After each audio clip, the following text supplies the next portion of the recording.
Hello competitors, आप सब कैसे हैं? आई होप आप लोग सब ठीक होंगे।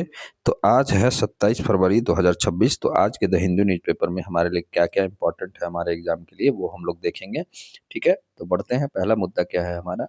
पहला मुद्दा है India security interested interest link to stability in West Asia. Modi, ठीक है। मोदी जी बोले हैं क्या कि प्रधानमंत्री नरेंद्र मोदी जी ने स्पष्ट कहा है कि भारत की सुरक्षा सीधे तौर पर वेस्ट एशिया यानी पश्चिमी एशिया की शांति और स्थिरता से जुड़ी हुई है। ठीक है, यह बयान उनकी इजरायली यात्रा, अभी इजराइल की यात्रा पे गए हैं उसी के दौरान ये दिया गया है। ठीक है, वहाँ इजराइल के जो प्रधानमंत्री है ना, बेंजामिन नेतन्याहू के साथ बैठक में सामने ये बात उन्होंने कहा है। ठीक है, क्या कहा है कि वेस्ट एशिया की शांति और स्थिरता से जुड़ी हुई है क्या? भारत की सुरक्षा। ठीक है, सीधे तौर पर।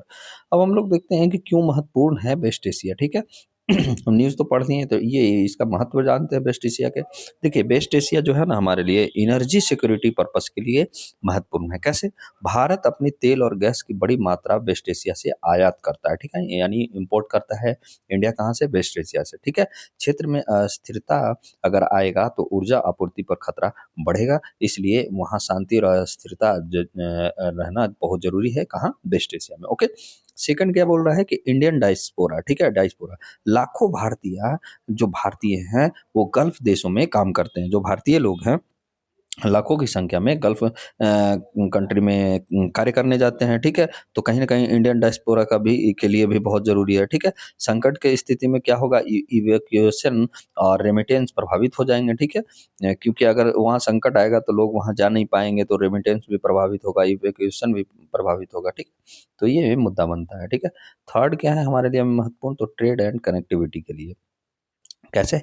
महत्वपूर्ण समुद्री मार्ग जैसे sea lanes of communication global trade और सप्लाई चेन के लिए पर ये असर डालेगा। ठीक है, क्योंकि वो महत्वपूर्ण समुद्री मार्ग है हमारा गल्फ को वेस्ट एशिया जो है क्या, तो इससे क्या होगा प्रभावित? ग्लोबल ट्रेड और सप्लाई चेन पर भी असर पड़ेगा। ओके, अब भारत की विदेश नीति क्या है, यानी इंडिया का अप्रोच क्या है, तो वो हम लोग देखते हैं।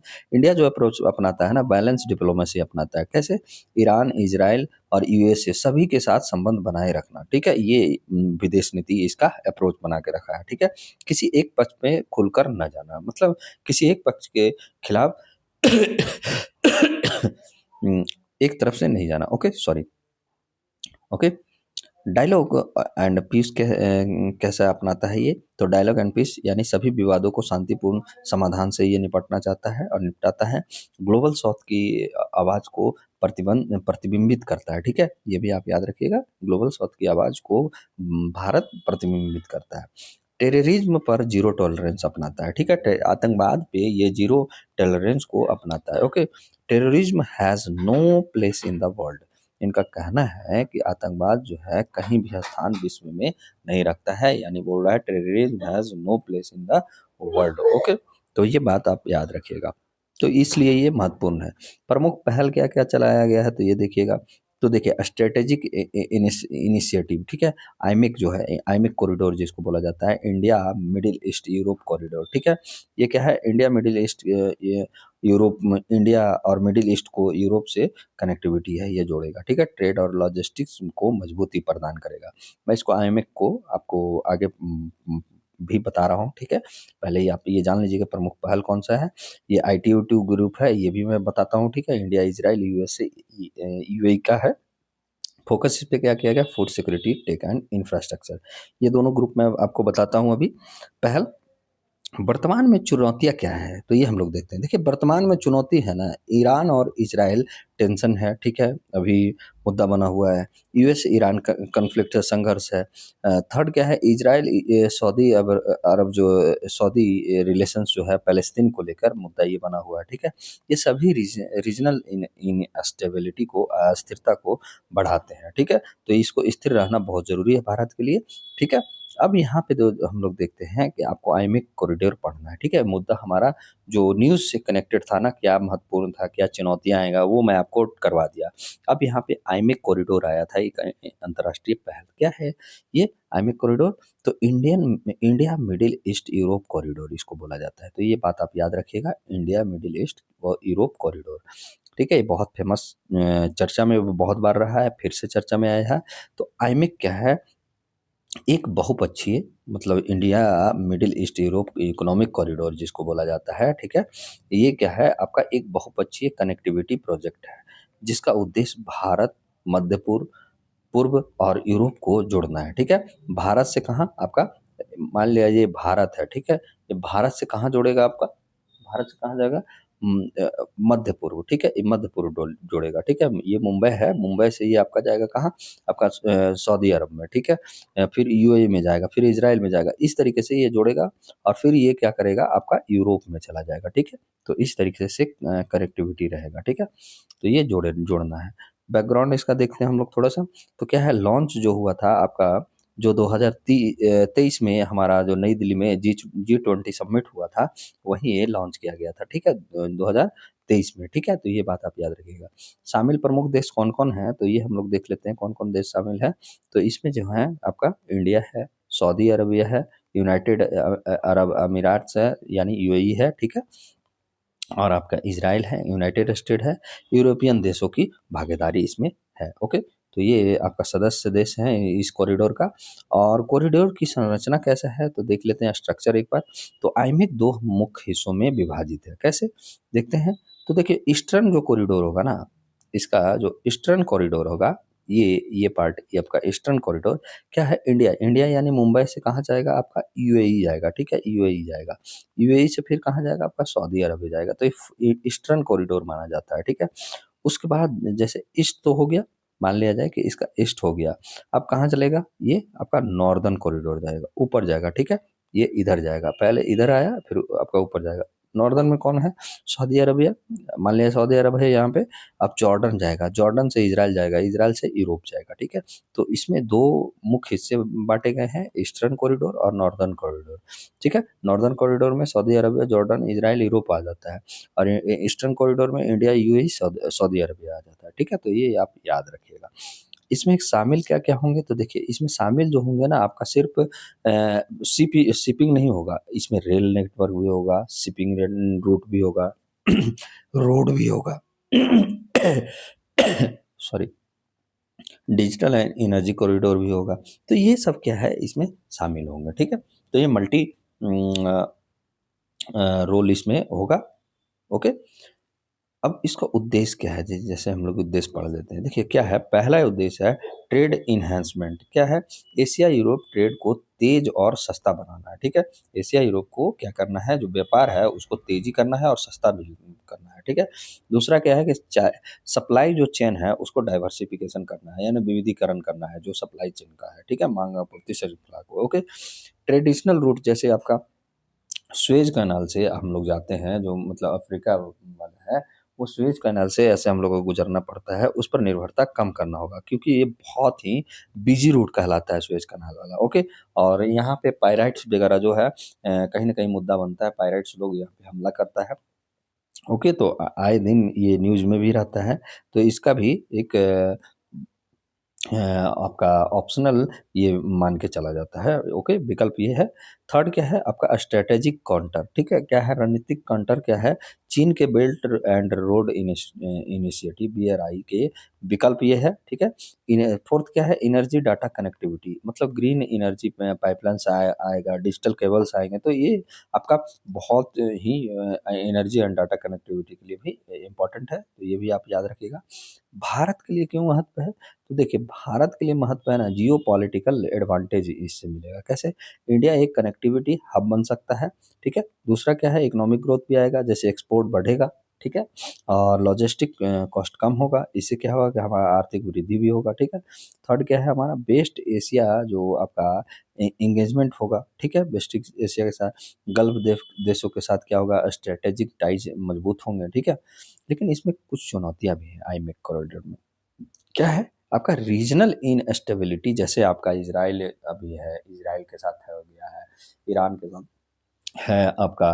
तो ये सब कहीं न कहीं अस्थिरता है जिसके कारण इज़राइल-फ़लस्तीन कॉन्फ्लिक्ट है, तो ये कहीं न कहीं ये रीजनल चुनौती ये है, क्षेत्रीय अस्थिरता चुनौती के रूप में उभरा है। दूसरा क्या है आपका पॉलिटिकल कोऑर्डिनेशन कोऑर्डिनेशन क्या है कई देशों के बीच अलाइनमेंट मुश्किल हो रहा है, ठीक है?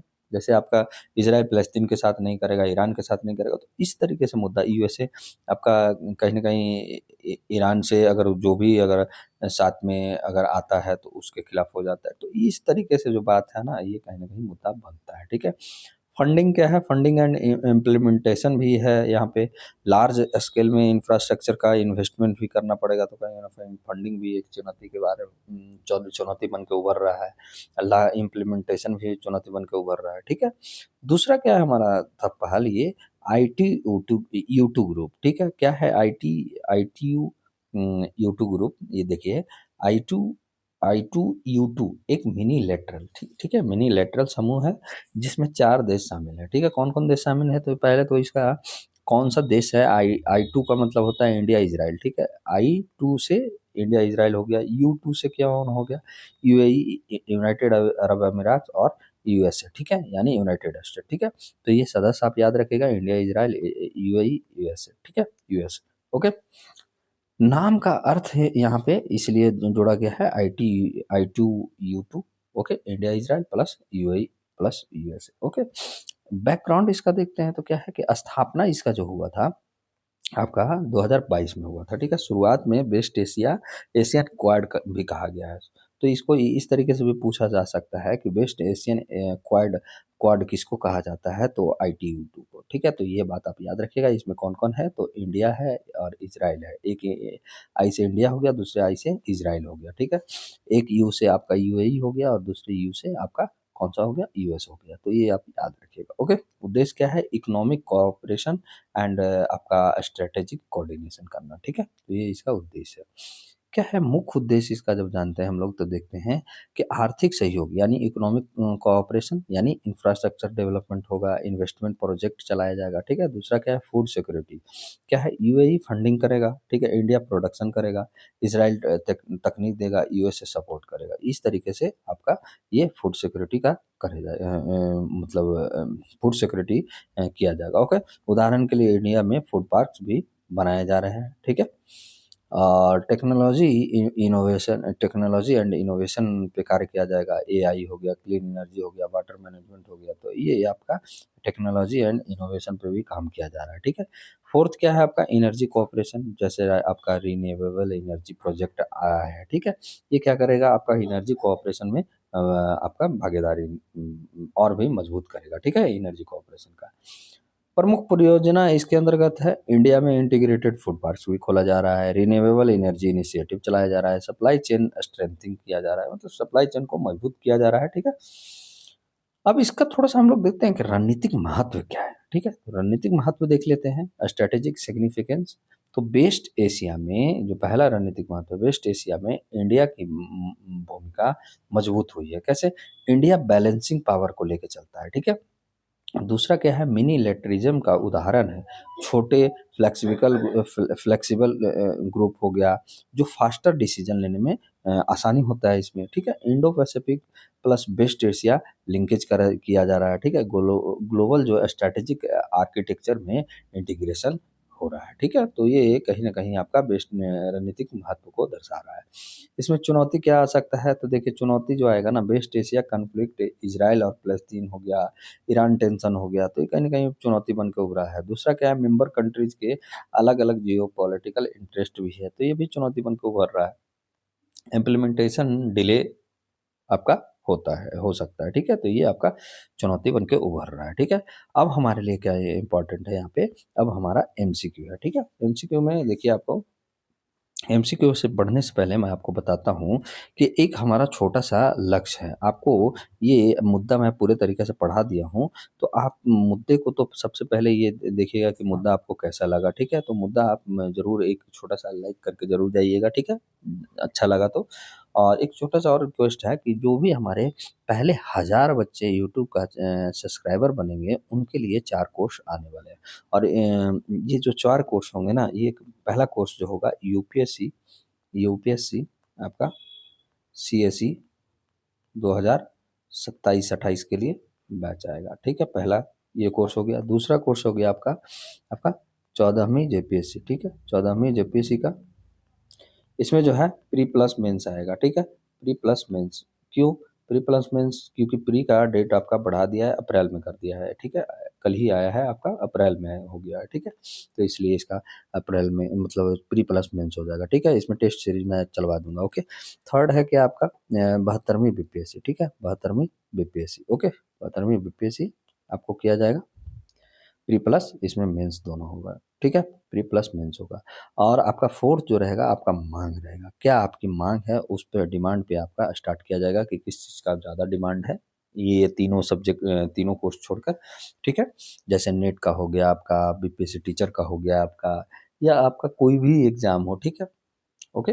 तो ये, और इसमें भी जो 1000 बच्चे जो हमारे पहले रहेंगे, उनको क्या दिया जाएगा, रियायत दिया जाएगा इन तो चारों कोर्स में। ये बात वेब्स एकेडमी फैमिली की तरफ से आपको बहुत पहले भी बोल दिया गया था कि गिफ्ट दिया जाएगा। तो ये गिफ्ट इस प्रकार का होगा। और एक बात और आपको बताना चाहता हूँ कि प्लीज़ आप लोग जो भी अभी तक सब्सक्राइब नहीं किए हैं, तो प्लीज़ पहले तो आप लोग जाके सब्सक्राइब कीजिए, और जो सब्सक्राइबर हैं हमारे, प्लीज़ हमारे टेलीग्राम जो ग्रुप है उसमें आप जुड़ जाइए। टेलीग्राम का लिंक जो आपका डिस्क्रिप्शन बॉक्स में दिया जाता है, तो वहाँ से आप ज्वाइन कर लीजिए, ताकि आपका हमारे पास जो है आपका जानकारी रहे, ताकि आप जब एडमिशन लेने के लिए आप कॉल करें या ऑफलाइन में मिल सकें, तो उस समय आपको रियायत दिया जा सके, ठीक है। तो ये बात आप ध्यान दीजिएगा, जो भी नए लर्नर या पुराने लर्नर हैं, और प्लीज़ अपने भाई बहन जो भी पढ़ने वाले हैं, सगे संबंधी जो भी है, परिवार फैमिली मोहल्ले वाले जो थोड़े आर्थिक रूप से कमज़ोर हैं, तो उनके लिए भी तो ज़रूर बोलिएगा, उनके लिए भी अलग से मैं रियायत करवा दूँगा, ठीक है। तो ये भी बात आप याद रखिएगा, ओके। तो चलते हैं हम लोग इसका एमसीक्यू करते हैं। देखिए, आप, मेरा जो पर्पस रहता है ना कि आप क्या पढ़े हैं अभी तक, ठीक है, तो उसका क्या है, एक तो मैं सिंप्लीफिकेशन आपको कर दिया, ठीक है, जो भी न्यूज़ आया मैं उसको आपको बता दिया, ठीक है। अब उसमें भी क्या कर रहा हूँ कि इसके बाद भी आपका जो रिवीजन के लिए है, मैं ये एमसीक्यू रखता हूँ। और दूसरी बात है कि जो भी एक छोटे से छोटे भी अगर एग्ज़ाम की तैयारी करना है, उनको भी इन सब चीज़ों का नॉलेज हो, और उनके भी एग्ज़ाम में हेल्पफुल हो जाए ये एमसीक्यू के माध्यम से, ठीक है। और आपका क्या है कि कंसेप्ट आपका बिल्ड हो, ठीक है, कंसेप्ट बिल्डिंग आपको करवाना है, ठीक है। तो चलते हैं, पहला क्या है, भारत के लिए वेस्ट एशिया महत्व किन कारणों से रहता है, कारणों से है। तो पहला देखिए, ऊर्जा आपूर्ति, बिल्कुल सही। दूसरा, भारतीय प्रवासी यानी इंडियन डायस्पोरा, ठीक है। थर्ड क्या है, समुद्री व्यापार मार्ग, ये आपका ये भी सही है, यानी 1 2 3 तीनों सही है, यानी ऑप्शन नंबर डी हमारा सही हो जाएगा, ओके। अगला प्रश्न है क्या हमारा कि निम्नलिखित कथनों पर विचार कीजिए। पहला कथन है आपका ITU2 यानी इंडिया, इजराइल और यूएई यूएस एक मिनी लेटरल समूह है जिसमें 4 देश शामिल है, बिल्कुल सही है। दूसरा क्या है हमारा, इसका मुख्य उद्देश्य सैन्य सहयोग को बढ़ावा देना, नहीं, मुख्य उद्देश्य इसका सैन्य सहयोग को बढ़ावा नहीं देना, ठीक है। यह वेस्ट एशिया क्षेत्र में आर्थिक सहयोग को बढ़ावा देने पर केंद्रित है, बिल्कुल सही है। आपका 1 और 3 किसमें है, तो ऑप्शन नंबर बी में है, ओके। तो ये बात आप याद रखिएगा।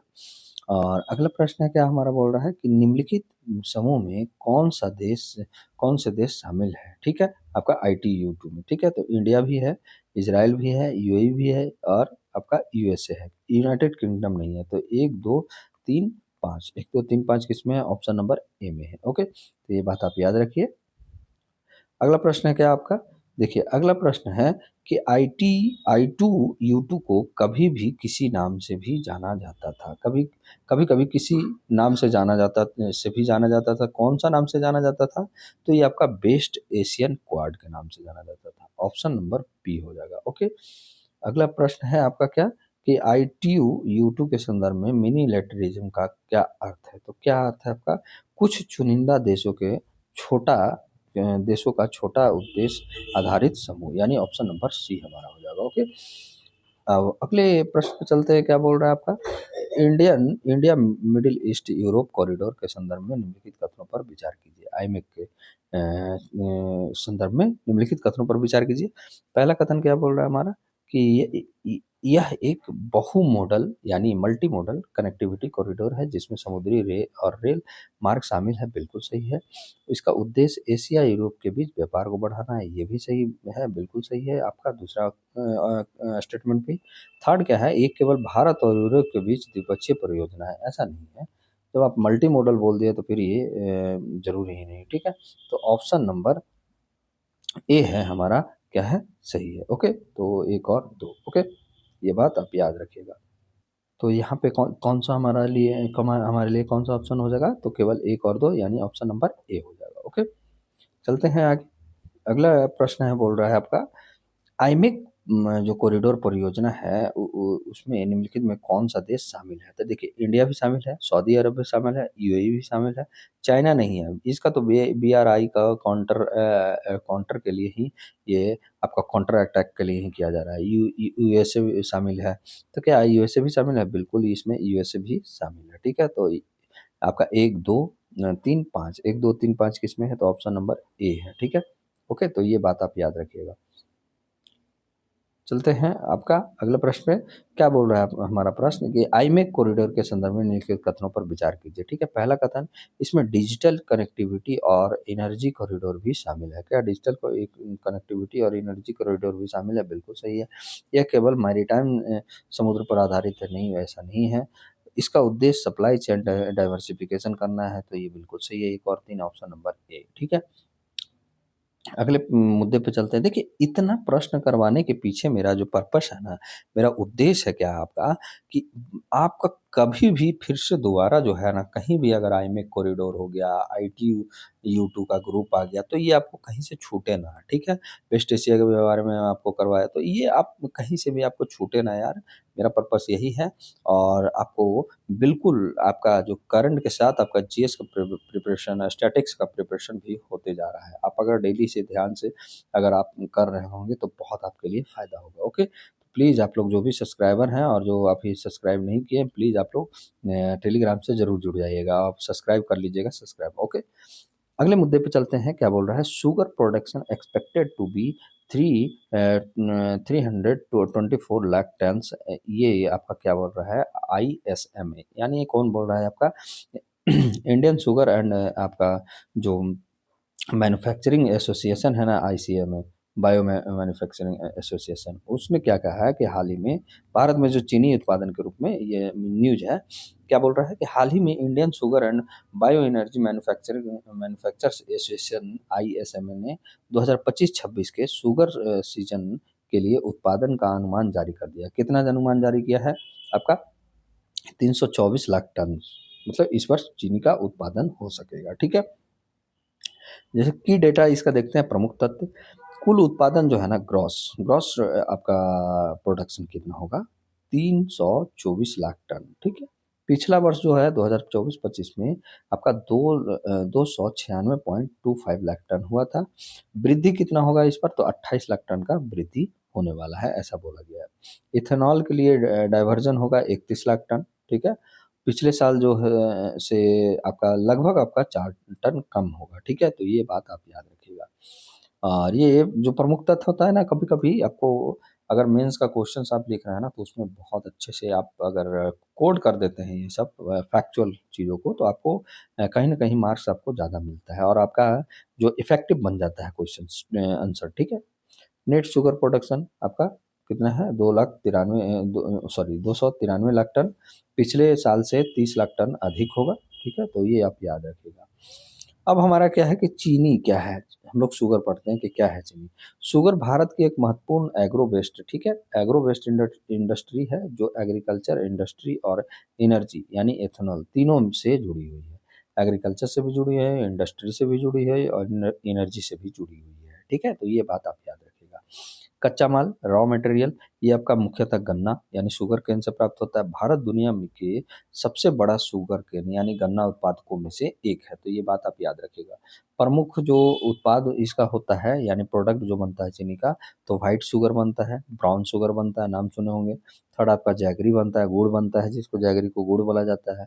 मोलेसेस बनता है, यानी सीरा बोलते हैं जिसको। ठीक है, एथेनॉल बनाने में उपयोग किया जाता है आपका मोलेसेस का। ठीक है, तो ये बात आप याद रखिएगा। तो प्रमुख उत्पाद हो गया।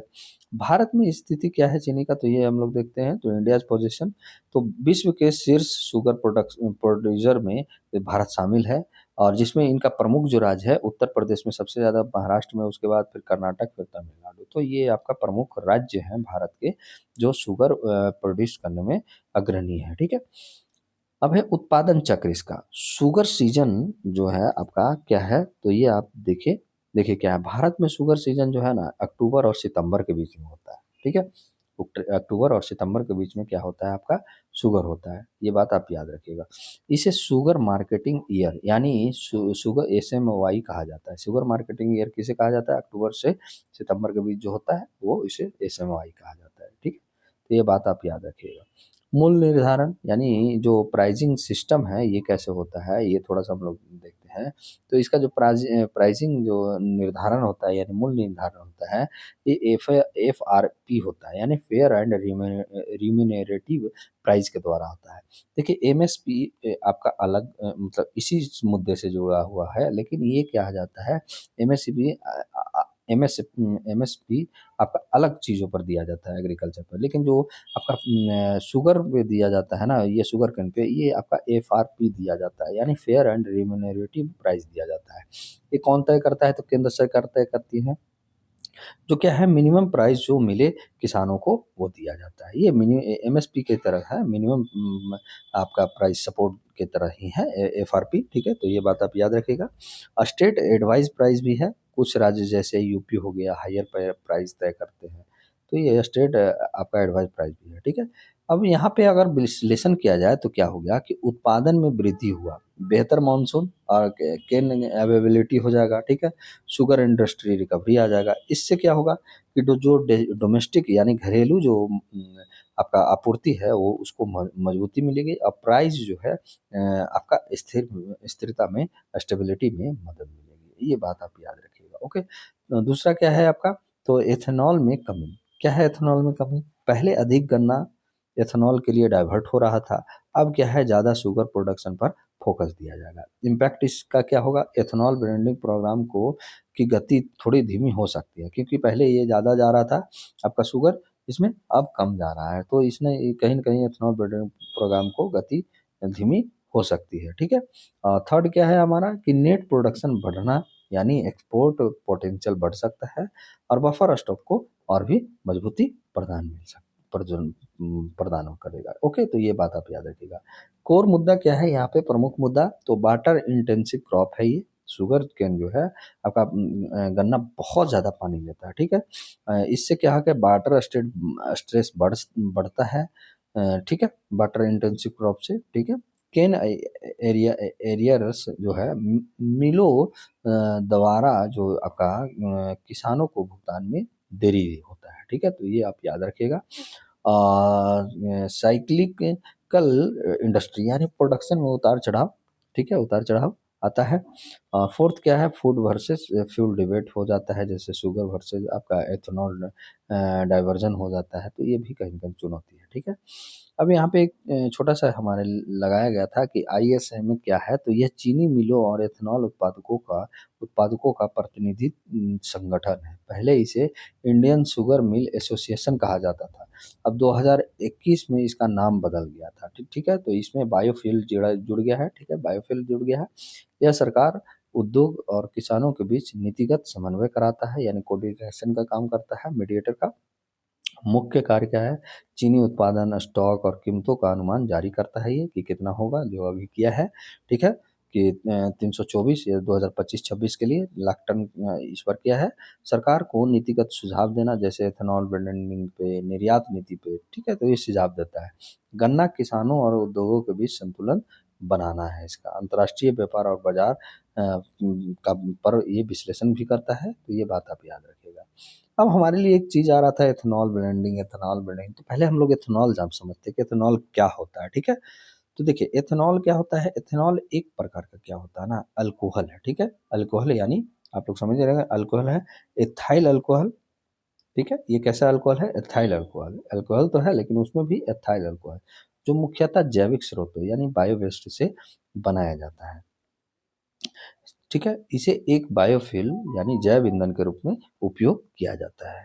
ये कैसे बनता है? ये हम लोग देखते हैं। एथेनॉल बनाने के लिए कच्चा माल की आवश्यकता होता है। वो कौन सा होता है? शुगर केन जूस, ठीक है, सीरा यानी मोलेसेस, मक्का यानी मेज, अन्य कृषि फसलें, ठीक है। प्रक्रिया क्या होता है इसमें बनाने का? तो एक तो होता है फर्मेंटेशन यानी किण्वन और दूसरा होता है डिस्टिलेशन, ठीक है, यानी आसवन विधि। ये दोनों विधि से ये एथेनॉल को बनाया जाता है। ठीक है, तो ये बात आप याद रखिएगा। उपयोग इसका कहाँ कहाँ होता है, तो ये देखिए फ्यूल में होता है, जैसे आपका पेट्रोलियम में मिलाया जाता है, एथेनॉल ब्लेंडिंग कहलाता है। अगर पेट्रोलियम में जो भी मिलाया जाए तो वो ब्लेंडिंग कहलाएगा। ठीक है, एथेनॉल ब्लेंडिंग। उदाहरण के लिए E10, E20 यानी 10% या 20% एथेनॉल मिलाना। ठीक है। दूसरा क्या है, इंडस्ट्रियल यूज, मतलब जैसे हो गया केमिकल में, पेंट्स में, फार्मास्यूटिकल्स में इसका उपयोग किया जाता है एथेनॉल का।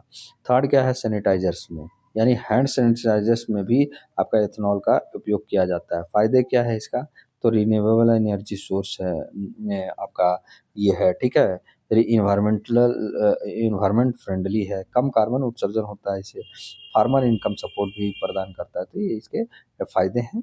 ओके, चुनौतियां भी इसमें है, जैसे आपका चुनौती देखिए क्या क्या है, आपका फूड वर्सेस फ्यूल डिबेट बन सकता है, वाटर इंटेंसिव क्रॉप आपका करना है, इंफ्रास्ट्रक्चर जो है कॉन्स्टेंट्स है, तो ये कहीं कहीं चुनौती बन रहा है। फिर हमारे लिए एक और शब्द आया था, इथेनॉल ब्लेंडिंग प्रोग्राम। क्या है ईबीपी? इथेनॉल ब्लेंडिंग प्रोग्राम जो है ना, भारत सरकार की एक प्रमुख पहल है, जिसमें क्या होगा, पेट्रोल में जो पेट्रोल है उसमें एथेनॉल यानी आपका जैव ईंधन मिलाया जाता है, ताकि स्वच्छ ऊर्जा को बढ़ावा दिया जा सके, और इससे क्या होगा कि आयात पर भी निर्भरता कम होगा। ठीक है, तो ये भी बात आप याद रखिएगा। शुरू इसको कब किया गया था, तो 2003 में आपका इथेनॉल ब्लेंडिंग प्रोग्राम किया था। तेजी से इसका विस्तार हाल के वर्षों में हुआ। लक्ष्य क्या है, E20, ठीक है, यानी 20% आपका एथेनॉल को ब्लेंड करना। ठीक है, यानी ब्लेंडिंग करना। ठीक है, उद्देश्य क्या हुआ इसका, तो ऑयल इम्पोर्ट कम करना, जो ऑयल इम्पोर्ट है आपका तेल जो बाहर से हम लोग आयात करते हैं उसको कम करना। भारत अपनी ज़रूरत का लगभग आपका 85% जो है क्रूड ऑयल इंपोर्ट करता है। कितने परसेंट आपका क्रूड ऑयल आयात करता है भारत, तो लगभग आपका 85%। ये बात आप याद रखिएगा, फैक्चुअल है। ठीक है, इथेनॉल ब्लेंडिंग से डिपेंडेंसी आपका घटेगी।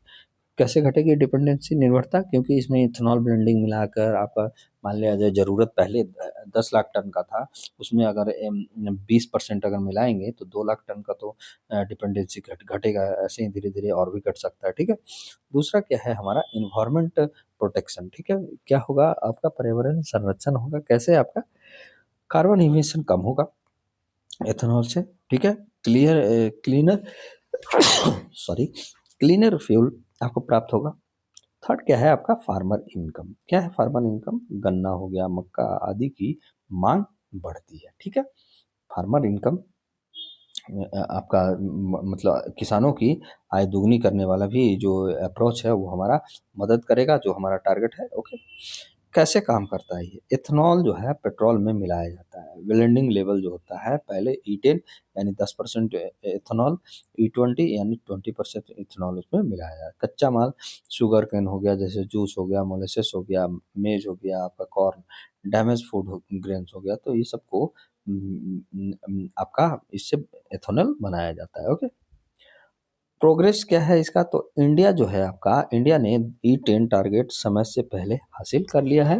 अब फोकस जो है अब हमारा क्या है, E20 यानी 2025-26 तक आपका E20 आपका फ्यूल में मिलाना है 20%। ओके, तो ये बात है अपने। फायदे क्या होगा, एनर्जी सिक्योरिटी होगा, ग्रीन फ्यूल ट्रांजिशन होगा, रूरल रूरल जो इकोनॉमी को बूस्ट मिलेगा। ठीक है, तो ये आप याद रखें। चैलेंजेस क्या है, वही फूड वर्सेस फ्यूल डिबेट होगा, फूड क्रॉप्स अगर होगा तो फ्यूल में यूज हो जाएगा। ठीक है, तो वाटर स्ट्रेस इससे होगा, शुगर कौन वाटर इंटेंसिव है। ठीक है, व्हीकल कंपेटेबिलिटी आएगी। ठीक है, सभी व्हीकल्स E20 कंपेटेबल नहीं है, तो ये भी बात आपका याद रखने की ज़रूरत है। इसका सप्लाई कंसंट्रेंस आपका कॉन्स्टेंट्स होगा। ठीक है, एथेनॉल प्रोडक्शन कैपेसिटी बहुत कम है, ऐसा नहीं है कि बहुत ज़्यादा है, तो ये कहीं न कहीं ये चुनौती बन सकता है। ठीक है, अब हमारे लिए क्या इम्पोर्टेंट है इसका, एमसीक्यू। चलते हैं एमसीक्यू पे, तो क्या बोल रहा है कि भारत के इथेनॉल ब्लेंडेड पेट्रोल प्रोग्राम के संदर्भ में निम्नलिखित कथनों पर विचार कीजिए। पहला कथन क्या बोल रहा है, इसका उद्देश्य पेट्रोल में एथेनॉल मिलाकर आयातित कच्चे तेल पर निर्भरता को कम करना है। बिल्कुल सही बात है। दूसरा क्या है कि यह कार्यक्रम मुख्यतः मिनिस्ट्री ऑफ कोल द्वारा संचालित होता है, ऐसा नहीं है। यह गन्ने और अनाज आधारित फीडस्टॉक को प्रोत्साहित करता है। बिल्कुल सही है। तो 1 और 3 ऑप्शन नंबर बी में है। ओके, तो ये बात आप याद रखिएगा। अगला है हमारा क्या है क्वेश्चंस कि एथेनॉल ब्लेंडिंग कार्यक्रम के संदर्भ में निम्नलिखित कथनों पर विचार कीजिए। पहला कथन, इससे किसानों की आय में वृद्धि होगा, बिल्कुल। दूसरा है आपका, यह पर्यावरण दृष्टि से लाभकारी है, ये भी सही है क्योंकि CO2 कम उत्सर्जन करेगा। थर्ड हमारा क्या बोल रहा है कि इससे पेट्रोल की कीमतों में वृद्धि होगा, पेट्रोल की कीमतों में वृद्धि नहीं होगा। ऑप्शन नंबर ए हो जाएगा, केवल एक और दो। ओके, अगला प्रश्न क्या बोल रहा है हमारा? अगला प्रश्न बोल रहा है कि आपका कि भारत में एथेनॉल उत्पादन के लिए निम्नलिखित में कौन सा स्रोत प्रयुक्त है? पहला मोलेसेस सीरा, बिल्कुल सही है। दूसरा आपका मक्का मेज, सही है। थर्ड आपका राइस, ये भी सही है, चावल भी, ठीक है। तो ऑप्शन नंबर डी हमारा सही हो जाएगा। एक दो तीन तीनों सही है। ओके, अगले प्रश्न में चलते हैं। अगला प्रश्न क्या बोल रहा है हमारा कि भारत में एथेनॉल ब्लेंडिंग के संबंध में निम्नलिखित में कौन सा कथन सही है? तो कौन सा कथन सही है हमारा?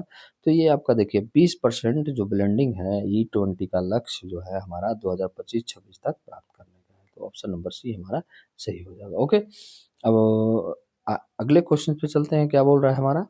Indian sugar and bio energy manufacturers association ISMA के संदर्भ में निम्नलिखित कथनों पर विचार कीजिए।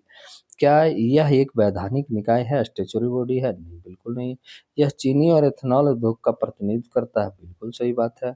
यह सरकार को नीति सुझाव देता है, ये भी सही बात है। यानी 2 और 3 हमारा सही है, यानी आपका ऑप्शन नंबर ए हो जाएगा, राइट। ओके, तो ये बात आप याद रखिएगा। अगले मुद्दे पे चलते हैं।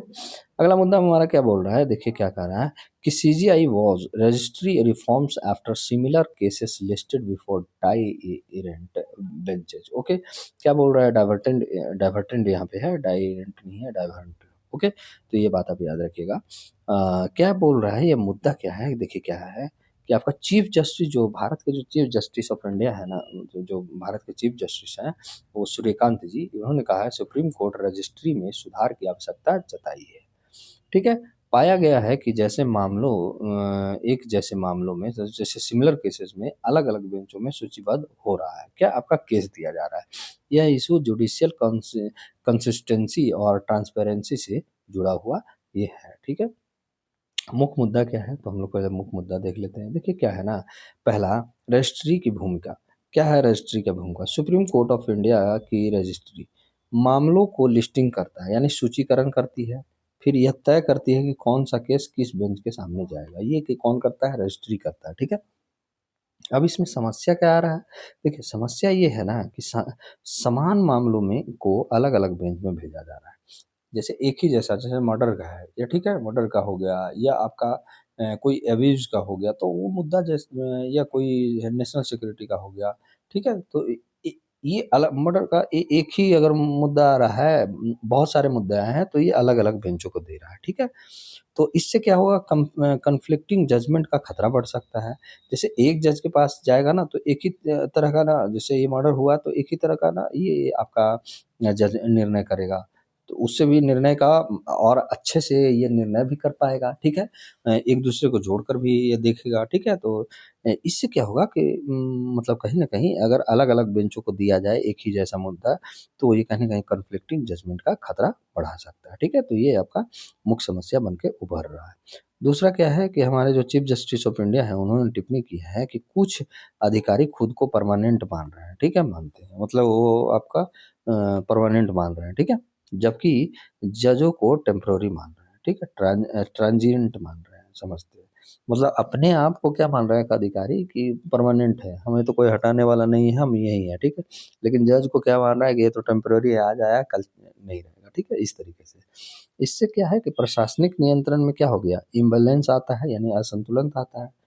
तो ये बात टिप्पणियां कर रहे हैं चीफ जस्टिस ऑफ इंडिया। ठीक है, चीफ जस्टिस जो है ये हमारे सूर्यकांत जी, इन्होंने टिप्पणी किया है। थर्ड क्या है हमारा, केस का संदर्भ क्या है, याचिका जो है इरफान सोलंकी द्वारा डाला गया है। मुद्दा क्या है आपका कि उत्तर प्रदेश जो गैंगस्टर एक्ट है ना, ये क्या है आपका गैंगस्टर एक्ट, हमारा भारतीय न्याय संहिता, ये आपका जो है आपका, जो देखिए यहाँ पे भारतीय न्याय संहिता क्या है, आपका याचिका इरफान सोलंकी द्वारा। मुद्दा क्या है, उत्तर प्रदेश गैंगस्टर एक्ट और भारतीय न्याय संहिता, ये कहीं कहीं टकराव हो रहा है। सवाल क्या है कि क्या स्टेट लॉ जो यूपी गैंगस्टर एक्ट है, सेंट्रल लॉ जो BNS है, से आपका रिपुगेनेंट है यानी विरोधाभासी है। तो ये क्या विरोधाभासी है? तो ये आपका मुद्दा सवाल बनता है। संवैधानिक पहलू क्या है? तो ये हम लोग देखते हैं डॉक्ट्रिन ऑफ रिपुगेंसी, ठीक है? ओके, तो अनुच्छेद 254 से संबंधित है डॉक्ट्रिन ऑफ रिपुगेंसी। तो ये आप याद रखिएगा। ये क्या है? जब स्टेट लॉ और सेंट्रल लॉ में टकराव हो तब सेंट्रल लॉ प्रिवेल होता है, यानी ये ऊपर आ जाता है central law. Chief justice of India की चिंता क्या है? तो ये है, देखिए थोड़ा सा क्या है चिंता इन्होंने जताया है कि अगर रजिस्ट्री की फंक्शनिंग में लैक ऑफ कोऑर्डिनेशन होगा तो बेंच एलोकेशन में ट्रांसपेरेंसी का इशू बनेगा ही बनेगा, ठीक है? इससे क्या होगा कि जुडिशियल डिसिप्लिन और कंसिस्टेंसी पर खतरा बढ़ेगा। तो ये बात आप याद रखिएगा। संभावित सुधार क्या हो सकते हैं? तो देखिए केस लिस्टिंग का जो सिस्टम है में पारदर्शिता लाना बहुत ज़रूरी है। सिमिलर केस का क्लबिंग होना चाहिए। रजिस्ट्री पर जुडिशियल ओवरसाइट बढ़ाने की आवश्यकता है, ठीक है? अब यहाँ पे हम लोग देखते हैं डॉक्ट्रिन ऑफ रिपुगेंसी क्या है? प्रतिरोध का सिद्धांत। तो प्रतिरोध का सिद्धांत भारतीय संविधान का एक महत्वपूर्ण सिद्धांत है जो केंद्र और राज्य कानूनों के टकराव को सुलझाने के लिए बनाया गया है। देखिए ये मुद्दा जो है ना, इस तरीके से आपको आ सकता है। डॉक्ट्रिन ऑफ रिपुगेंसी यानी प्रतिरोध का सिद्धांत, बहुत कम ही ऐसे आपका वर्ड मिलते हैं, ठीक है? आप पूरे पॉलिटी आप पढ़िएगा ना तो बहुत ही कम ही आपको ये चीज़ मिलेगा। डॉक्ट्रिन ऑफ रिपुगेंसी हो गया, प्रतिरोध का सिद्धांत हो गया, ये सब बहुत कम मुद्दा मिलता है। लेकिन आप जब न्यूज़ पढ़ते हैं, न्यूज़पेपर जब पढ़ते हैं, आप द हिंदू पढ़ते हैं या जो भी पढ़ते हैं, इंडियन एक्सप्रेस पढ़ते हैं, तो इस तरीके के आपको वर्ड मिलेगा ही मिलेगा। और यही सब वर्ड जो है ना आपको कहीं न कहीं यूपीएससी हो गया या पीसीएस होगा, तो इन इन लोग का जो आयोग के जो अध्यक्ष हैं या जो भी एग्ज़ाम पेपर सेट करने वाले हैं, तो ऐसे-ऐसे मुद्दे को उठाकर वो डालते हैं। ताकि इससे ये पता चलता है ना कि आप पढ़ रहे हैं या आप मतलब कि कितना आप इस एग्ज़ाम के प्रति या आप आयोग के प्रति कितना सचेत हैं, आप क्या दुनिया के बारे में जानना चाहते हैं, आप क्या दुनिया के लेकर कितने आप चिंतित हैं, क्या उत्सुकता आप में है, तो इन सब चीज़ों से पता चलता है, इसीलिए पूछा जाता है। ऐसा नहीं है कि आपको कोई चीज़ अलग से उठा के पूछ दिया जाता है, ठीक है? लेकिन यहाँ पे पूछ देगा कि डॉक्ट्रिन ऑफ रिप्यूगेंसी का मतलब क्या होता है, यानी प्रतिरोध का सिद्धांत का क्या, तो आप समझ नहीं पाओगे। तो ये क्या है कि संविधान का एक महत्वपूर्ण सिद्धांत है जो केंद्र और राज्य कानूनों के टकराव को सुलझाने के लिए बनाया गया है। संवैधानिक अधिकार क्या है? संवैधानिक आधार क्या है? तो यह सिद्धांत जो है आर्टिकल आपका 254 में निहित है। तो ये बात आप याद रखिएगा। जो डॉक्ट्रिन ऑफ रिपुगेंसी है वो कहाँ है आपका जो आर्टिकल 254 में ये दिया गया है, ठीक है? ये कब लागू होता है? जब आपका कंकरन लिस्ट यानी आपका क्या है, एक मिनट,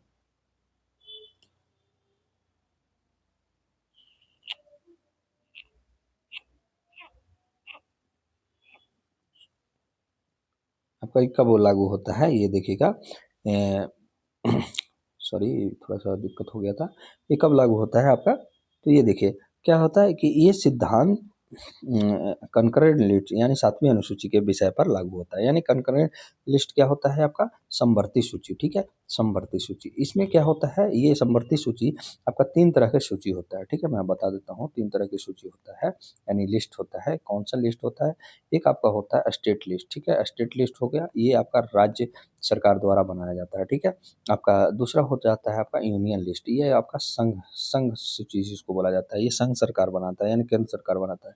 और एक होता है कंकरेंट लिस्ट जो ये अभी बात पर बताया जा रहा है, जिसको बोला जाता है समवर्ती सूची। इस पर जो अधिकार होता है ना, दोनों को होता है, स्टेट और सेंट्रल दोनों को बनाने का अधिकार होता है। तो वही बात यहाँ पे बोला जा रहा है कि जब ये मुद्दा कंकरेंट लिस्ट में आता है यानी 7वीं अनुसूची के विषय पर आता है, तब क्या होता है केंद्र और राज्य दोनों कानून बनाते हैं यहाँ पे। और यहीं पे अगर मुद्दा बनता है, अगर कभी टकराव हो जाता है, तो क्या होता है देखिए आगे क्या बोला गया है कि मुख्य सिद्धांत जो है आपका क्या है कि कोर प्रिंसिपल, यदि स्टेट लॉ और सेंट्रल लॉ में टकराव हो तो सेंट्रल लॉ प्रिवेल हो जाएंगे यानी प्रभावी हो जाएंगे, ठीक है? यानी ऊपर आ जाते हैं, स्टेट लॉ उस हद तक वाइड यानी अमान्य हो जाएगा, ठीक है? तो ये बात आप याद रखिएगा। मतलब यहाँ पे भी प्रिविलेज अगर किसी को दिया गया है तो सेंट्रल लॉ को दिया गया है। तो ये बात आप याद रखिएगा। और अपवाद में क्या है, एक्सेप्शन में क्या है, यदि स्टेट लॉ राष्ट्रपति की स्वीकृति यानी प्रेसिडेंट असेंट प्राप्त कर ले तो वह राज्य में लागू रह सकता है, ठीक है, लेकिन पार्लियामेंट बाद में नया कानून बनाकर उसे ओवर राइड कर सकता है। तो ये भी आप याद रखिएगा। ओके, लागू होने की शर्त क्या है, ये जो आपका डॉक्ट्रिन ऑफ आपका प्रतिरोध का सिद्धांत, तो डॉक्ट्रिन तभी लागू होगा ना जब आपका दोनों कानून कंकरेंट लिस्ट से संबंधित हो, राज्य का भी और केंद्र का भी, दोनों में डायरेक्ट कन्फ्लिक्ट यानी सीधा टकराव हो, ठीक है, दोनों को एक साथ लागू करना संभव ना हो, तब ये लागू होता है, ठीक है। उदाहरण के लिए क्या है कि यदि राज्य कोई कानून बनाता है और उसी विषय पर संसद का कानून अलग प्रावधान देता है तो संसद का कानून प्रभावी होगा। तो ये बात आप याद रखिएगा, ये कंसेप्ट आपको बढ़ाने के लिए था। और यहाँ पे हमारे क्या लग गया है, आपका एमसीक्यू लगा है, ठीक है। तो एमसीक्यू में आप देखते हैं, मुद्दा हम लोग पढ़ लिए हैं। निम्नलिखित कथनों पर विचार कीजिए। पहला कथन, डॉक्ट्रिन ऑफ रिपीगेंसी केवल करेंट लिस्ट के विषय पर लागू होता है, बिल्कुल सही है। दूसरा क्या है हमारा, कि यदि स्टेट लॉ को राष्ट्रपति की स्वीकृति मिल जाती है तो वह हमेशा के लिए सेंट्रल लॉ के पर वरीयता रखता है, ऐसा नहीं है, ठीक है।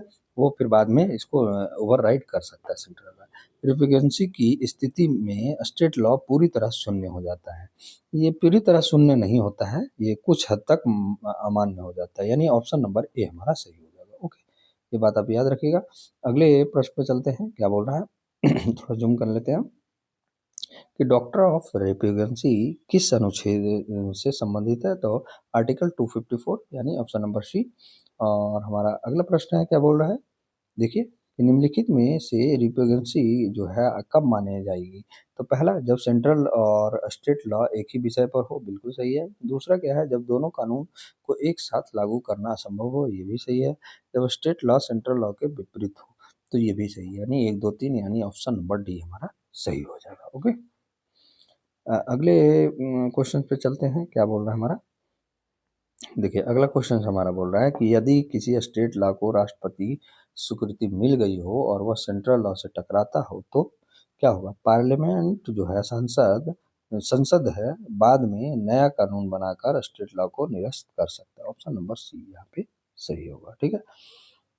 अगला प्रश्न है कि हाल के मामलों में रिपीगेंसी का प्रश्न किन कानूनों के बीच उठा है, तो उत्तर प्रदेश गैंगस्टर एक्ट और भारतीय न्याय संहिता के बीच में उठा है, तो ऑप्शन नंबर सी हमारा सही होगा।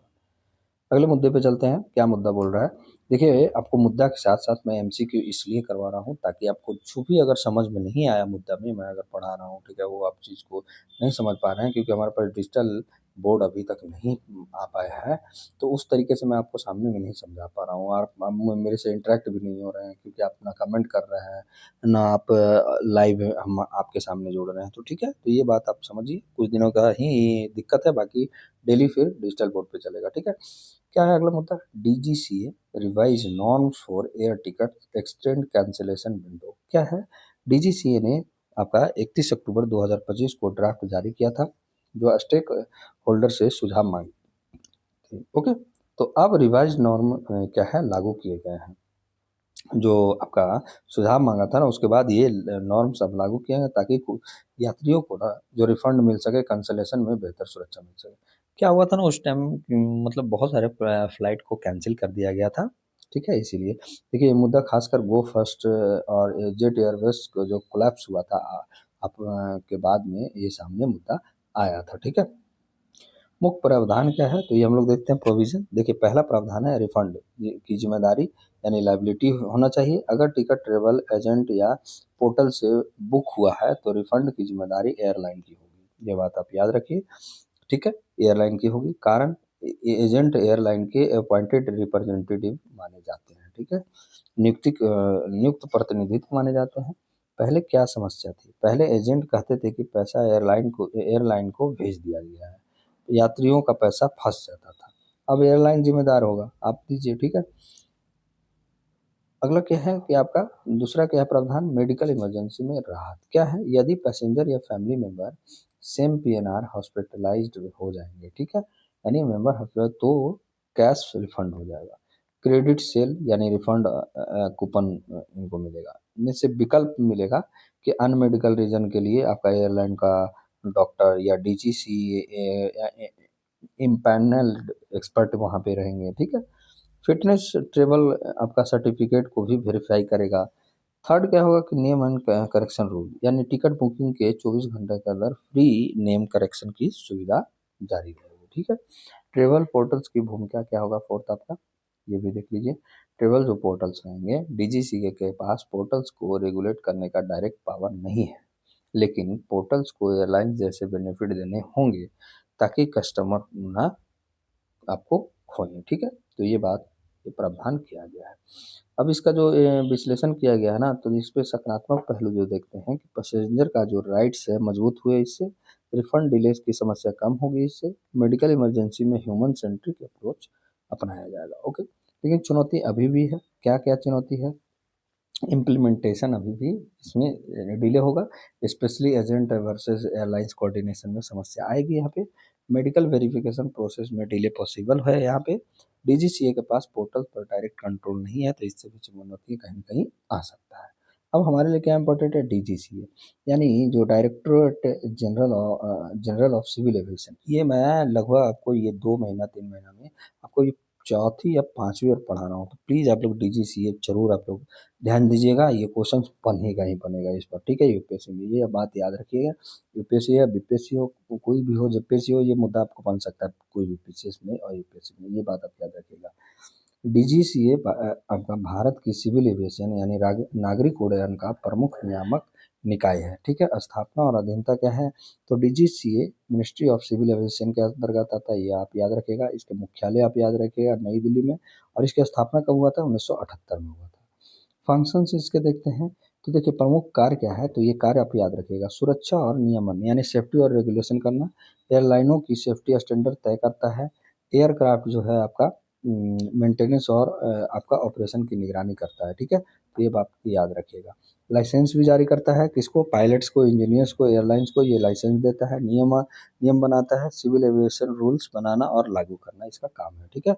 और आपका जो इंटरनेशनल सिविल एविएशन ऑर्गेनाइजेशन है ना, आईसीएओ स्टैंडर्ड्स के अनुसार काम करता है ये, और निरीक्षण और जांच भी करता है। एयरलाइंस एयरपोर्ट्स का ऑडिट करता है। दुर्घटना और दुर्घटनाओं की जांच, हालांकि डिटेल जो इन्वेस्टिगेशन अक्सर एएआई भी करता है। ये मैं बहुत 2 बार मैं इसे पढ़ा चुका हूँ, तो प्लीज़ आप लोग जो पहले पढ़े होंगे उनको पता होगा, ठीक है। तो प्लीज़ आप लोग पीछे का भी हमारा जो द हिंदू का क्लास है प्लीज़ आप लोग पढ़िए, और जो स्टार्ट किए हैं अभी से जो पढ़ सकते हैं यहाँ से भी स्टार्ट कर सकते हैं, फिर आएगा फिर आप देखिएगा, ठीक है। एमसीक्यू देखते हैं, तो निम्नलिखित कथनों पर विचार कीजिए। निम्नलिखित कथनों पर विचार करने का बात बोल रहा है, क्या है पहला कथन कि डीजीसीए भारत में नागरिक उड्डयन का नियामक निकाय है, बिल्कुल सही है। डीजीसीए विमान दुर्घटनाओं का विस्तृत जांच नहीं, ये आपका AIBA करता है, ठीक है। तो ये आप याद रखिए, AIIB करता है, ठीक है। तो ये आप याद रखिएगा। डीजीसीए पायलटों को लाइसेंस जारी करता है, ये भी सही है, यानी 1 और 3 ऑप्शन नंबर बी हो जाएगा, ओके। और ये हमारा लास्ट क्वेश्चन है, क्या बोल रहा है आपका? निम्नलिखित में कौन सा कार्य डीजीसीए से संबंधित है? तो पहला, एयरलाइनों को एयर ऑपरेटर सर्टिफिकेट देना, हवाई अड्डों का संचालन करना, विनियमन सुरक्षा मानकों को लागू करना, ठीक है। तो ये आपका ऑप्शन नंबर डी, 1 2 3 तीनों सही है। आपको आज का सेशन कैसा लगा? प्लीज़ हमारे कमेंट बॉक्स में ज़रूर हमें कमेंट करके बताइएगा। और एक छोटा सा हमारा लक्ष्य है 1000 सब्सक्राइबर का, तो प्लीज़ जल्दी से जल्दी पूर्ति करवाइए। और ये जो भी हमारे जो पहले 1000 सब्सक्राइबर बनेंगे यूट्यूब का, तो उनको जो 4 फाउंडेशन कोर्स आने वाला है उसमें रियायत दिया जाएगा, ठीक है। और एक लाइक करके ज़रूर जाइएगा यार। आज के लिए बस इतना ही। जय हिंद, जय भारत, ओके।